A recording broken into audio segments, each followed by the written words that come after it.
I've been married to my husband for almost 14 years now. By the grace of God, we got married. We're from upstate New York. You figure you put those pieces together. We moved to the Midwest and we got saved shortly. So praise the Lord for that. We have 3 amazing kids. They're 9, 8, and 6. And I usually throw out the upstate New York thing because I have a tendency to be a little salty, a little sarcastic. So bear with me. The Lord's still refining me in those areas. Unfortunately, some of my kids have picked up some of those traits, so now I'm like, ooh, now I see where I need to refine myself so that reflection back is getting better. We are going into our 6th year of homeschooling, and we started homeschooling with classical conversations. It's been an amazing journey for my family. My degree is in music education, so I greatly appreciated Kathy, and I felt a little bit of, I need to start doing those lessons with my kids because they're getting to the age where they can start to do musical things. It's funny, my father worked for Nationwide Insurance for 41 years, also has a music education degree, and at the ripe age of 17, I absolutely refused to listen to him when he begged me, please go get a degree in something else. And I'm proud to proclaim that I too have now been in the insurance industry for 21 years. So like father, like daughter, I guess. But all that to say that even though I did not ultimately use my music education degree to teach in public or private school, I look back with some disappointment, not at the choices that I made, because it's brought me to where I am today, but rather I'm disappointed by the things that I learned as an educator going through a state school on how to educate children. It was a long, the Lord will tell you, it was a long, arduous road of the Lord working on my heart to, 1, homeschool my kids, but then 2, I got to the point where I realized I had to reconsider that possibly nearly everything that I had been taught as an educator was wrong. And so this is where we are at in our home and with classical education. So this is going to be a little interactive.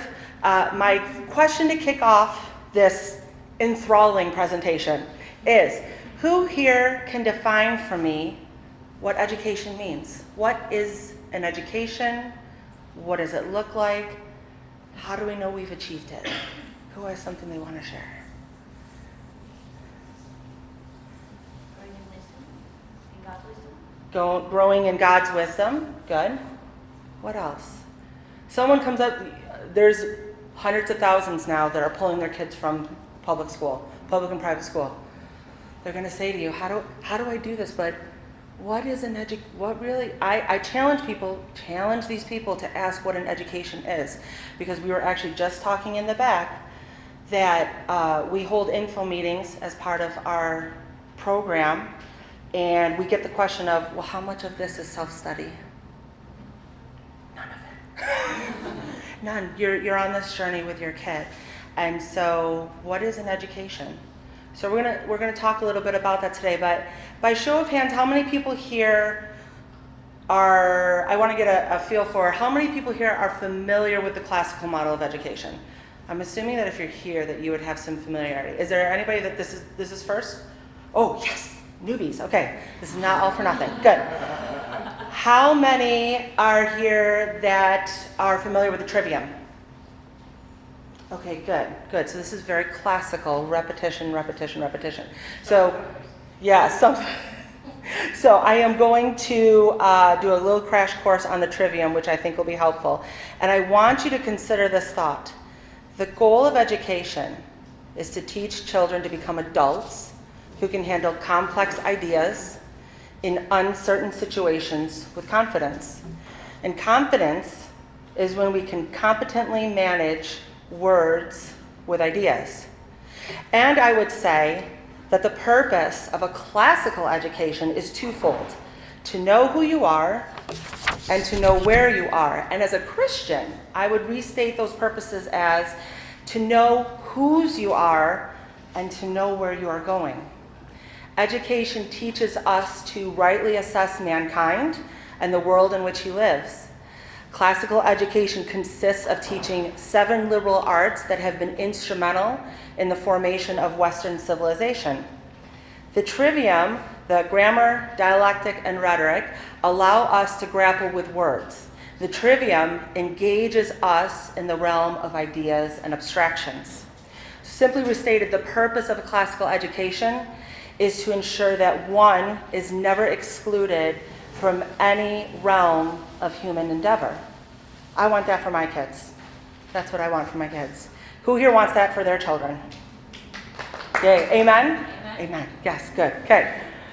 I'm going to take a few minutes to break down each one of those really quickly for those here that are not familiar with the trivium, and to practice the classical model of repetition. Part of it.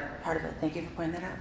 And layering, repetition and layering for those that have some familiarity with the trivium.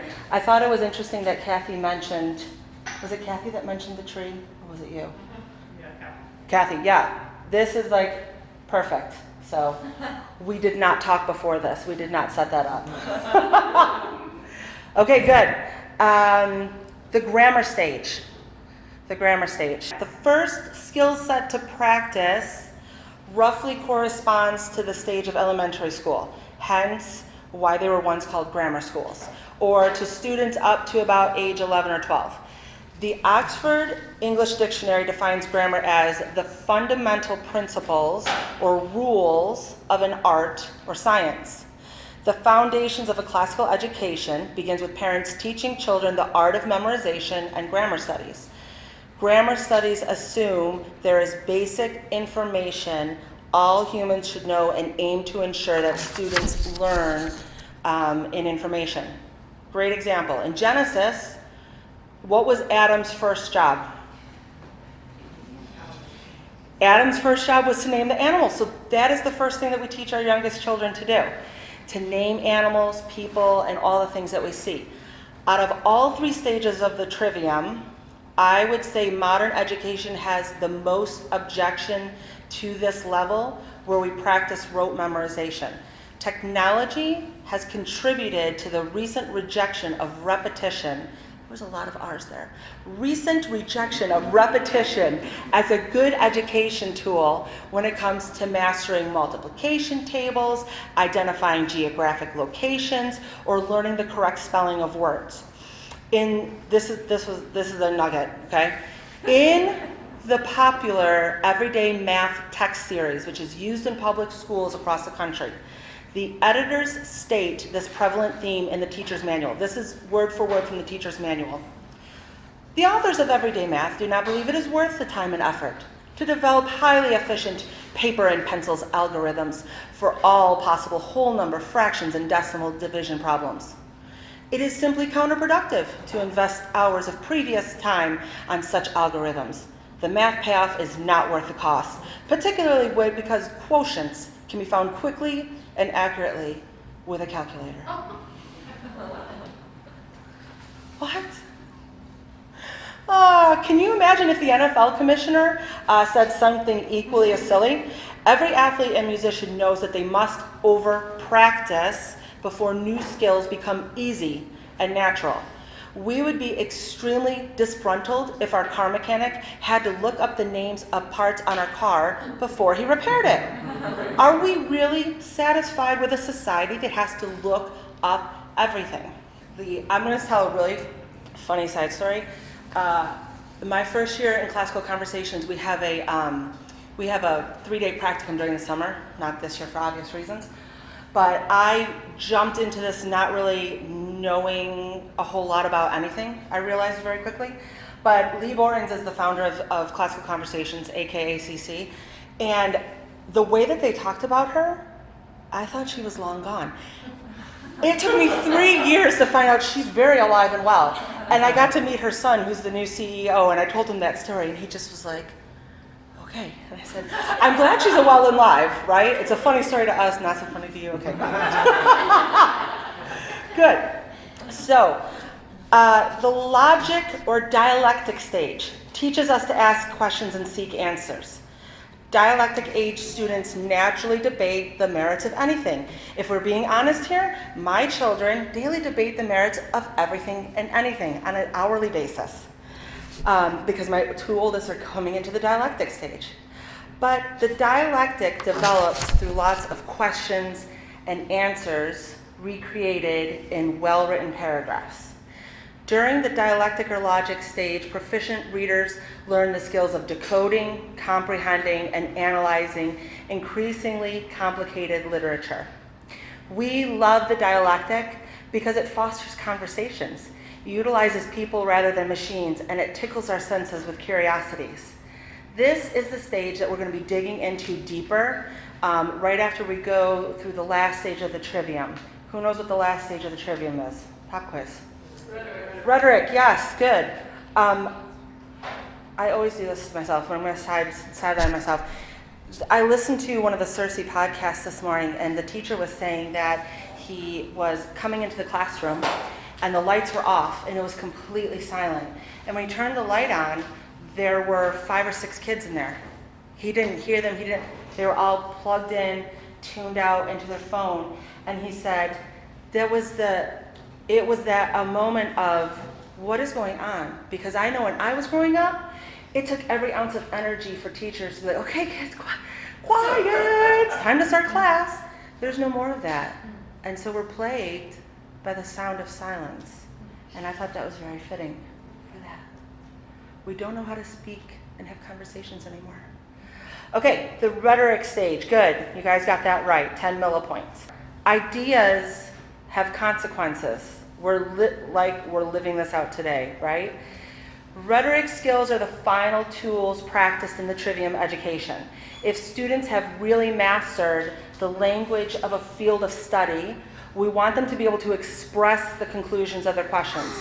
This is often referred to as having strong communication skills, because expressing yourself can be practiced. The term rhetoric is closely tied to the idea of oral, documented, or physical evidence explained to the appropriate audience. A practical example. As Christians, we practice rhetorical skills in light of our desire to woo others to love Christ. You can be, I'll change that. I can be absolutely right in an argument, but if my opponent does not feel respected because of said saltiness, they are less likely to be persuaded in the argument. And so the rhetoric skills should help us defend our point of view in light of a true understanding of our audience beliefs. We love rhetorical skills because they are practiced by leading discussions, they allow group discussions to remain focused, and they succeed when applied to a reasoned argument.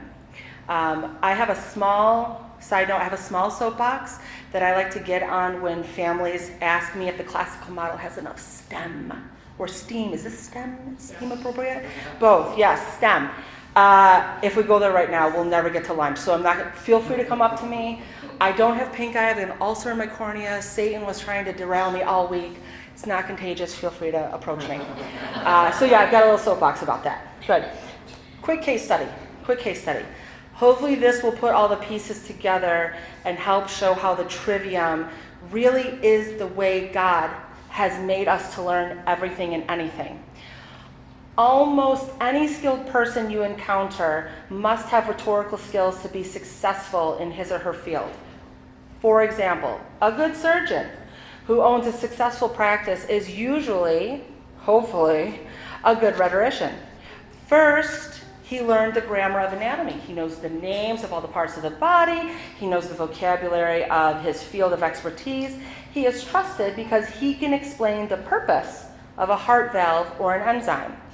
Second, he has learned to compare, analyze, and process the facts he knows about anatomy.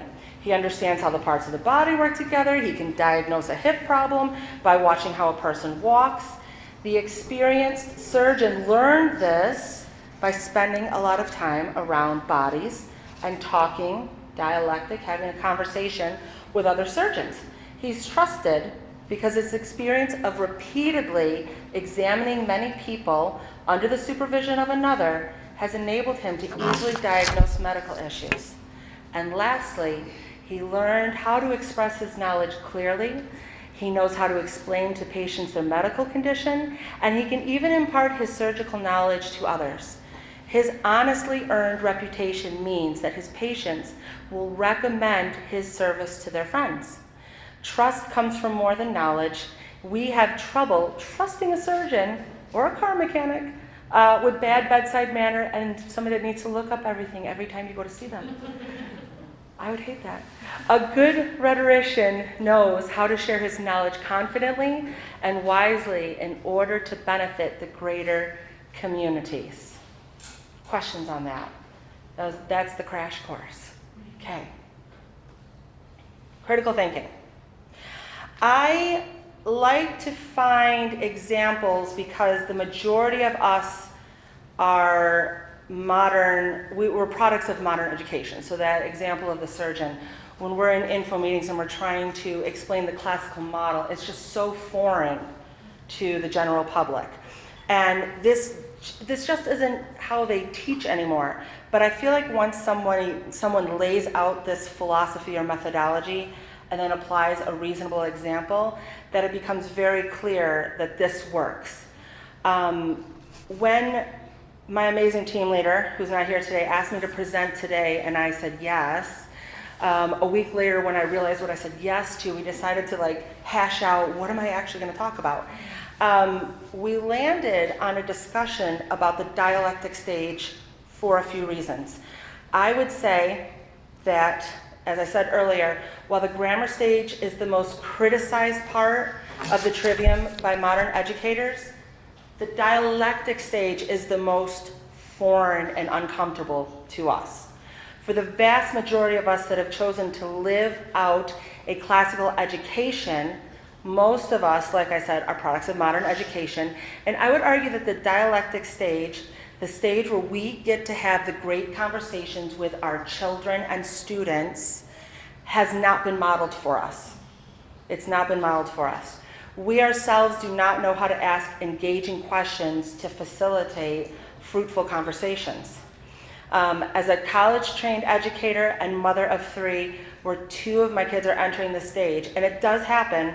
When I joined CC, people talked about this magical stage, and I was like, when's it ever going to happen? Because I'm repeating the same thing over and over again. But it happens, and I struggled. Once it happened, and I realized it was happening, I personally struggled greatly on how to engage my students or how to engage my own children in a way that was meaningful and also child-led. And that was prior to reading Lee's book and having a better understanding of this stage. Moreover, I would say part of the beauty of this stage is also subject integration, which, modern education is going this way, classical education is going this way. There's little to no subject integration in modern education. In modern education, subjects are all put into the little boxes. I'm going to go to math class, I'm going to do my math, put it back in the math box, put the math box up here. Okay, now I'm going to go to English, do English, put it in the box, put it away, right? But raise your hand if you believe the real world operates like that. It does not. Clearly, we know that it does not. Ultimately, dialectic thinkers learn to integrate individual subjects into a comprehensive vision of the world. And this is the true meaning of the term critical thinking. Unfortunately, the phrase has become a buzzword in education on a level with creative problem solving and career readiness. We are told that these are desirable traits, but no one is certain how best to foster them within the family, let alone on a national level. Our goal must be to reclaim the idea of critical thinking and give it fresh meaning. So fresh, we're going to go back to Socrates, okay? Super, super fresh. Does anybody have an idea of when Socrates lived? Not so fresh. Long, long time ago. I had to Google it, not going to lie. 469 BC and died in 399 BC. So, historians don't know much about the actual life of the Greek philosopher and teacher named Socrates. Most of what they know comes from a series of dialogues written after his death by his student. Who was his student? Who knows? We've quoted him already this morning. Yes? Plato. Yes! 10 millipoints to you in the back. Okay, good, yes. And Plato wrote this around the turn of the 4th century BC. In these dialogues, the most famous of which is the Republic, Socrates uses a series of leading questions to point his students toward knowledge and away from faulty thinking. The dialogues portray Socrates sitting down with his students who demand that he answer difficult questions about ethics, politics, and society. This type of teaching he models in his responses is known as the Socratic Method. But the Greeks were not the only ones to employ this technique. Similar approaches can be found in Hebrew schools and even in Eastern Europe from the 15th to 16th centuries onward. The Hebrew word pilpul, meaning sharp analysis, was used to describe the vigorous questioning and debate surrounding interpretation of the Talmud, the text that forms the basis of the rabbinical law.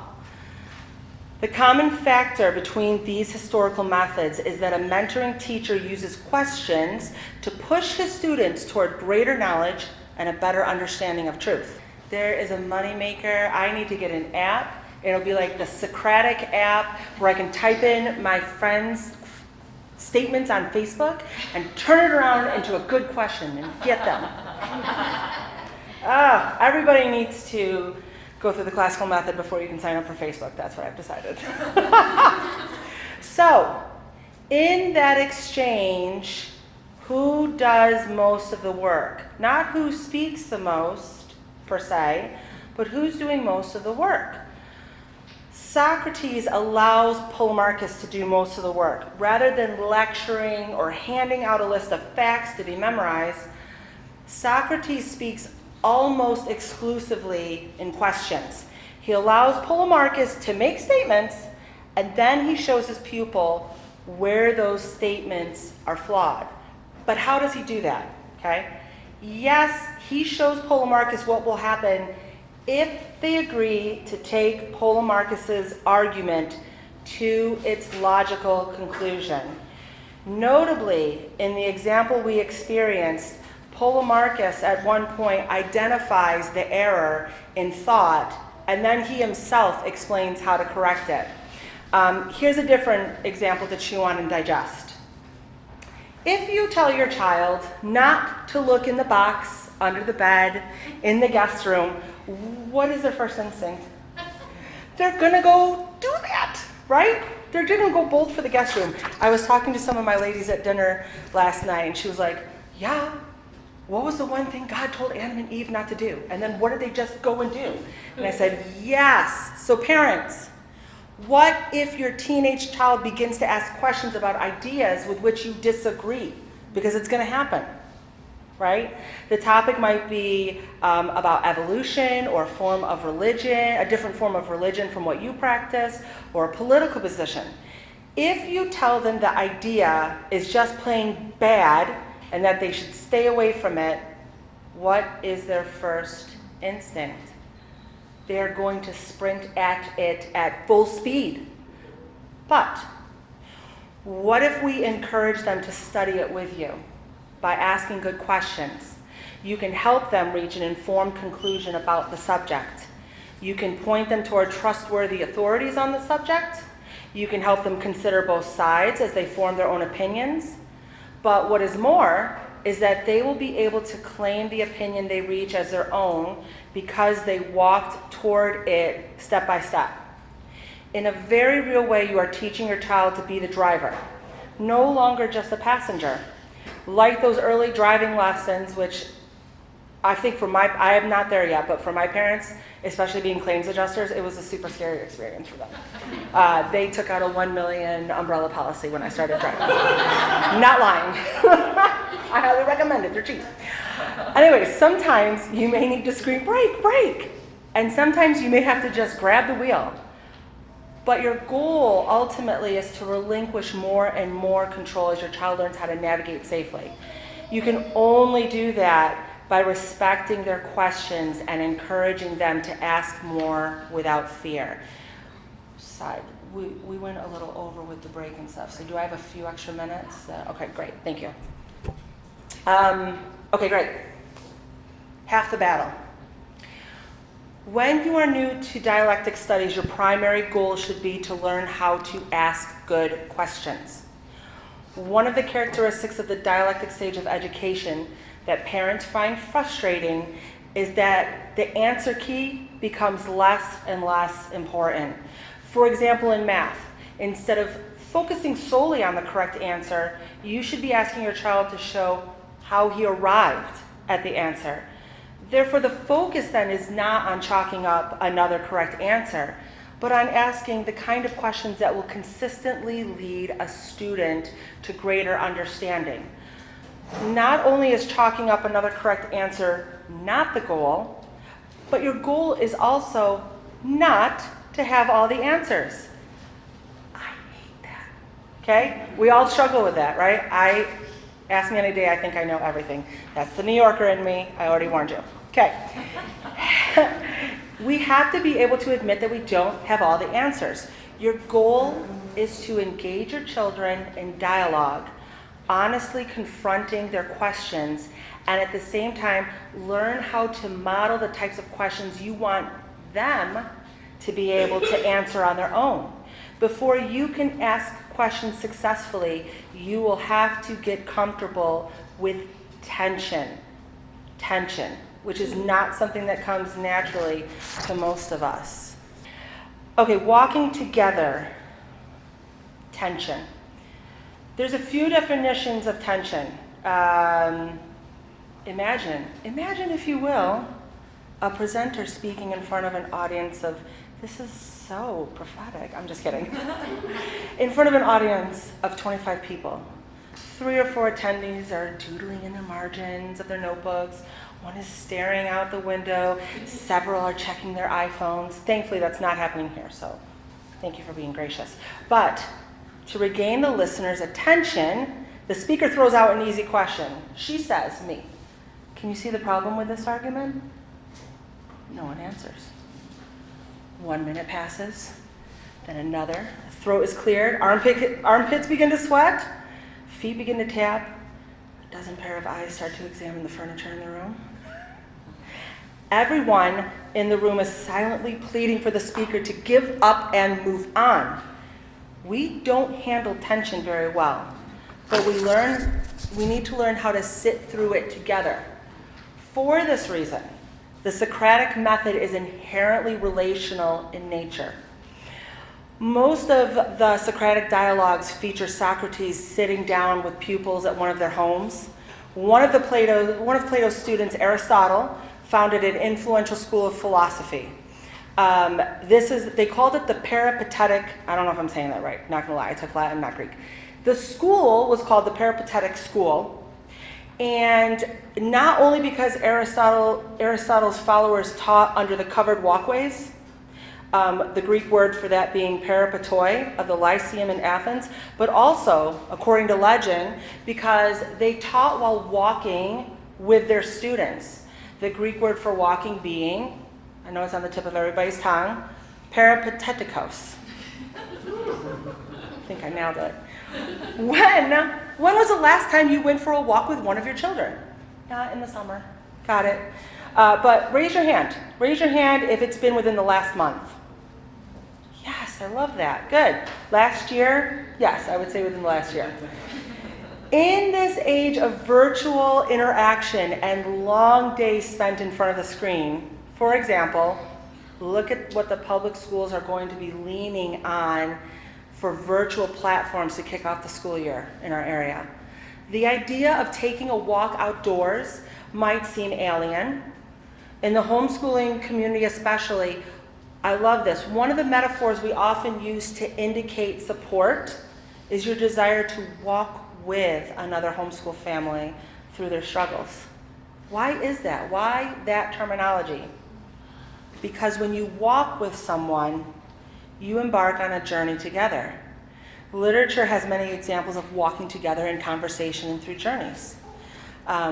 Walking is a useful technique in literature for the same reason we like to imagine Greek philosophers strolling under the vine-covered walkways while contemplating the human soul. This is one area in which teaching through technology remains insufficient. Nothing can take the place of human-to-human interaction. You need to have this kind of meaningful interaction. You need the one sense that technology cannot recreate, and that is touch. A hand on a shoulder, a hug can go a long way to diffuse the tension between people. Even if a conversation creates frustration between you as you walk, you are physically together and moving in the same direction. You may be silent or you may talk, but you still remain physically close. Good. For time's sake, I'm going to skip ahead really quick and go over the 5 common topic questions. So Aristotle came out of this. This was a funny quote. "I'm sorry, my responses are limited. You must ask the right questions." And that came from iRobot. In order to reconcile ideas, we have to be able to think and argue clearly. And in order to enable clear thinking and arguing, we need tools to help us ask the right questions. So the great classical rhetoricians such as Aristotle and Cicero developed a systematic approach to argumentation that was based on the way the human mind functions. Hear that as the way God has created us. They called these rhetorical techniques, topoi, I believe is the Greek for that, the 5 common topics: definition, comparison, relationship, circumstance, and testimony. These 5 common topics can help lead your student through good questions, but don't think of them as defining or limitations on your questions. They are merely tools to generate more and more questions. So we'll go through these. Common topic, number 1, definition. Through definition, we seek to understand the basic essence or nature of a thing. So questions that would fall under this are, what is history? What is truth? What is and then the opposite too. What is beauty not? What is justice not? Is this rectangle a square? We're defining our terms. This is a great, it's no coincidence to me when I have been digging into this, that definition is the first type of question, the first common topic. It's the easiest to start the conversation going. What are the characteristics of a Latin adjective? What are the characteristics of an epic poem? So first common topic, definition. And as you start to teach these to your children, kids, this goes without saying, kids learn at different rates of speed, right? So they might only start out by modeling back to you definition. And then they might start to move on to comparison. I would say this is the next logical step. Once we know what something is, we naturally begin to compare it to other things. So rhetoricians divide, I'm not going to go too far into this, but under comparison, there's similarity, difference, and degree. So even under the subcategory of comparison, there's different types of comparison questions. Here's some examples. How is music similar to or different from dance? To what degree is Mozart similar to or different from Bach? So we're comparing back and forth. There's similarity and difference. How are the Korean War and the Vietnam War both similar to or different from the Cold War? So we're always going back and forth and comparing and contrasting. That's common topic number 2. Common topic number 3, relationship. Comparing two things naturally leads us to ask how they relate to each other. Aristotle gives us 4 categories of relationship to use as a starting point.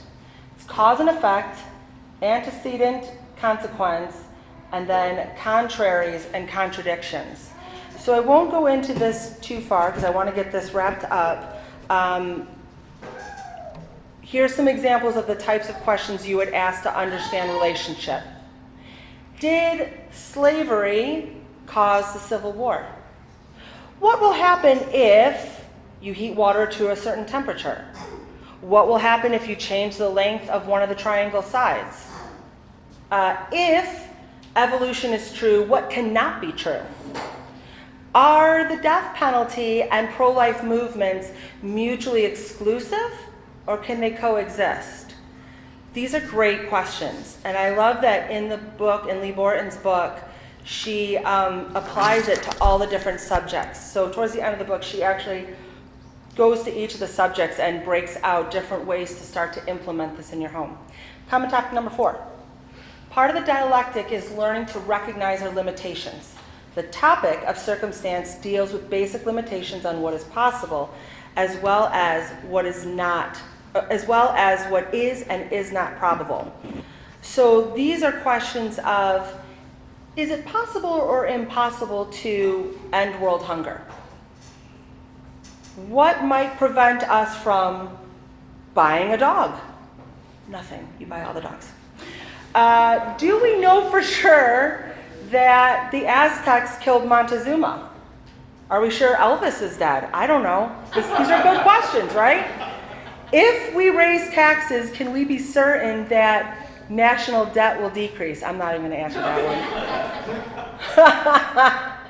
one. Laura, you can answer that one later. What else was going on? I like this one. Ooh, I love this one. What else was going on when Dickens wrote A Christmas Carol? Or what else was going on when World War II began? I do not sell Usborne books, okay, so I'm just going to put that out there. But their timeline, the Usborne timeline book, when we have a timeline, right, we see things across the timeline, and it's hard to sometimes visualize that some of those things are actually happening simultaneously. And so that book was amazing. I was like, I had no idea those two things were going on at the same time. I just never reconciled that in my head. Last one, common topic, number 5, testimony. Okay, I feel like we have reached the kumbaya moment of the program, okay? Let's think about our social media for a minute. Okay, let's say this together. We need to teach our children to recognize valid forms of testimony, as well as how to challenge and expose invalid forms of testimony. I'm not going to say it. Fauci. I just said it, okay? I'm just kidding. I respect where everybody lays. I'm just saying, nobody knows what to believe anymore, okay? An authority is someone who is thought to offer expert opinion on a subject in a murder trial, a lawyer for the defense, etc., etc. I'm going to go past this. Feel free. I will give my notes to anybody that wants it. But here are some questions that you might ask in order to understand testimony. Should a work of literature be considered an authority? Should a think tank, should a politician be considered an authority? What are this authority's biases? Because we all have a bias, right? What does this testimony assume about the world? Are the assumptions valid? Actually, I did put in my notes that I was going to put a picture of Fauci up there, and then I was like, no, don't do it. Don't do it. So I'm just going to recap here and wrap it up. Who here thinks they can name for me all 5 common topics? This is tough. What's the first one? First one's easy. Definition. Okay. Now that we've defined what it is, yes. Comparison. Then relationship. Good. And I don't know. I don't know how to sign this one. Circumstance, yes, and the last one we just spoke about. Testimony, good. I am a lover of questions. This is Lee speaking, this is not me. Whether I can come up with the correct answer or not. Fear of failure hinders most people. I am apparently unafraid of the wrong answer. I just don't like being wrong. That's me. I hate being wrong. So, I want you to consider this statement. Institutionalized school has taught us to seek answers in order to get the lesson over with, rather than to inspire more questions and extend the curiosity of students. And then I'm going to move on to the very last slide. This is my admonitions and warnings.